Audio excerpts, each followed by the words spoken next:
information you have at the time, and you go from there. So if that's it, I can't be any more, firm and convicted than I am. He stays healthy, it's a great deal. He doesn't stay healthy, it was a bad deal, and we should have played hardball. All right. Well, done with NFL. We got one final topic here, and then our balls deep thought of the day. Whew. All right. So that means that we are talking some pro wrestling. It's still real to me. All right. All right. Well, we don't actually need to spend too much time talking main WWE stuff. We've got, I want to say, a good 2 weeks yet or so, maybe 3 weeks before the actual Money in the Bank pay-per-view occurs, which is one of my favorite of the year. I consider it the fourth biggest pay-per-view of the year. Well, tied for fourth with Night of Champions. I do not acknowledge Survivor Series in my top 5 of WWE pay-per-views. It goes WrestleMania, Royal Rumble, SummerSlam, Money in the Bank, Night of Champions. Those are your top 5 annual WWE pay-per-views, both in significance and in overall quality. So we will be looking into that hard the closer we get to it here. But we discussed the main matches last week, and nothing's changed in those regards. In regards to Raw, man, has it sucked the last couple weeks? Just, man, I don't understand when WWE forgot how to just even structure, a show's presentation. I'm not even complaining about storylines or match performance or anything like that at this point. Like, just everything about the presentation of the product feels off and weird and uncomfortable. But of course, all of us WWE fans are just patiently waiting for a month from now, because a month from now, WWE SmackDown is going live on Tuesday nights, right after Raw is live on Monday nights.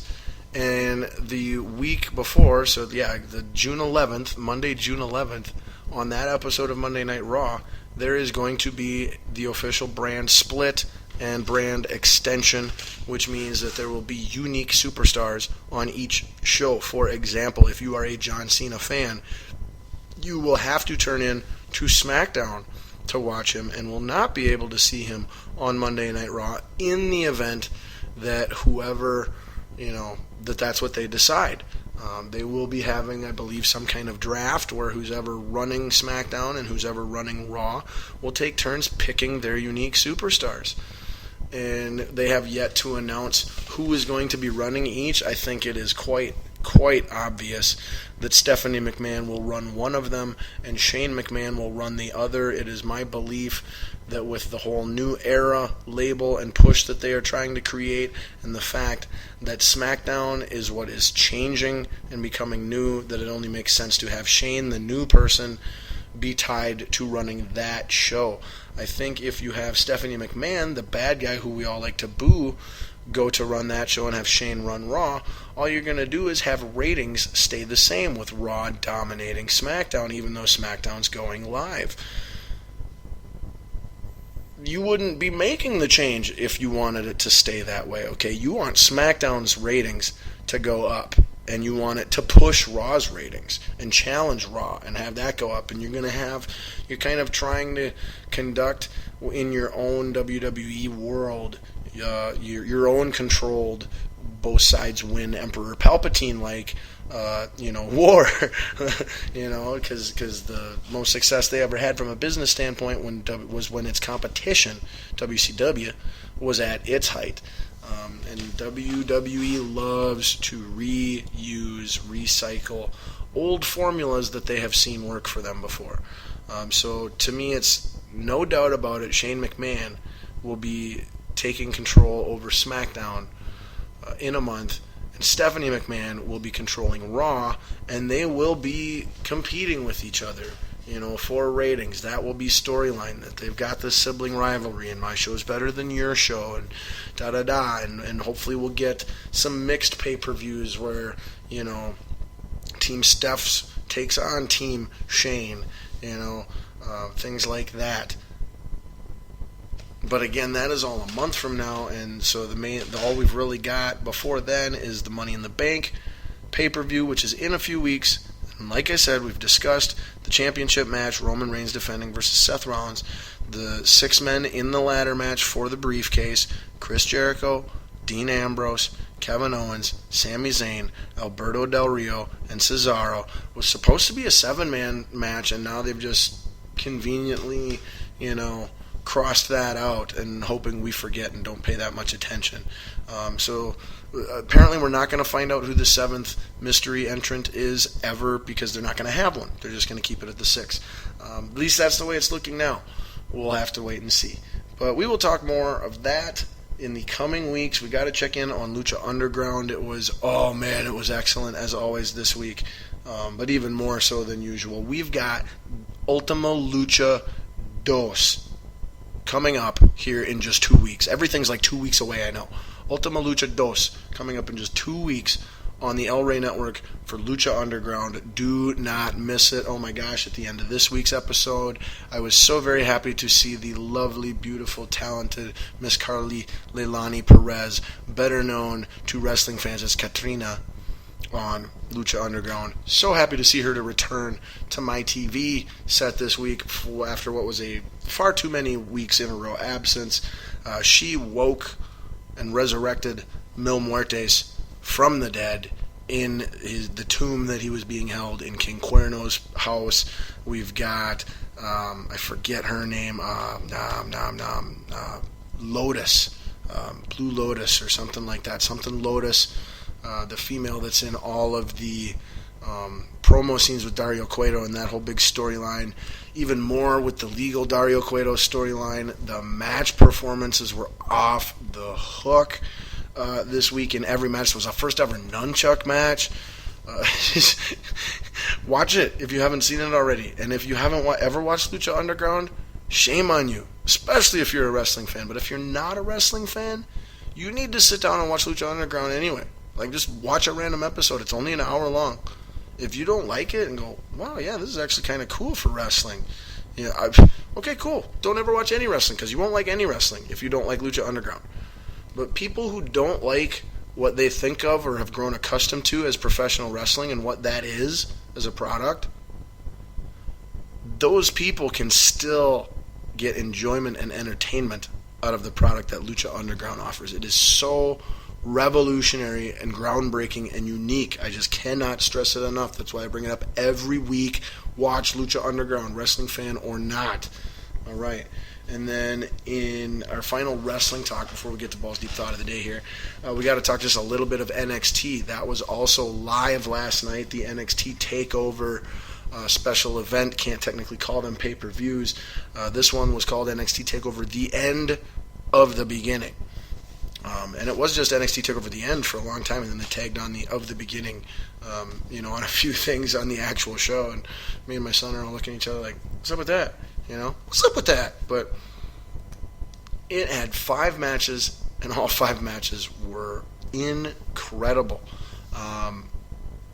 Seriously, I would give this pay-per-view overall a 4.9 out of 5 stars. It was that solid. Nothing really to complain about, and hardly anything that could have been any better. Nitpicking here and there is the 1/10, but it was extremely, extremely close to a 5-star show. All the matches were great. Don't want to spoil too much. If you haven't seen it, go watch it. Like I said, it's just, man. NXT and Lucha Underground have been the 2 best things in professional wrestling for the last several years. And now with the SmackDown and Raw brand splits, the future of NXT is very much in question.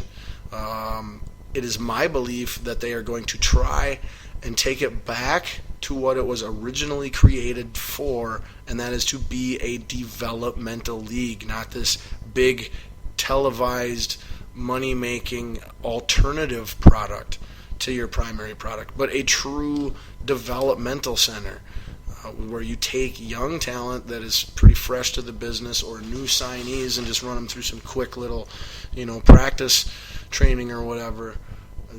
That's, I think, where NXT is going, because if you've got unique rosters, on both Raw and SmackDown that can't cross over. You know, you need all of your top talent to split up that two ways.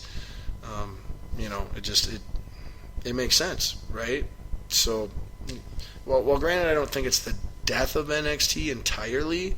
I do believe very firmly that NXT is going to go back more to its untelevised developmental roots, and that is going to result in all of the NXT stars who are ready and have been ready, because let's face it, all these guys like Sami Zayn and Kevin Owens and Samoa Joe, for crying out loud, and Finn Balor and Austin Aries and Bobby Roode and Shinsuke Nakamura, these guys have been professional wrestling for forever. They do not need to be in a developmental league or promotion, I guess, would be the correct term for it. It's frankly kind of an insult and a slap in the face to them and to wrestling fans that are smarks.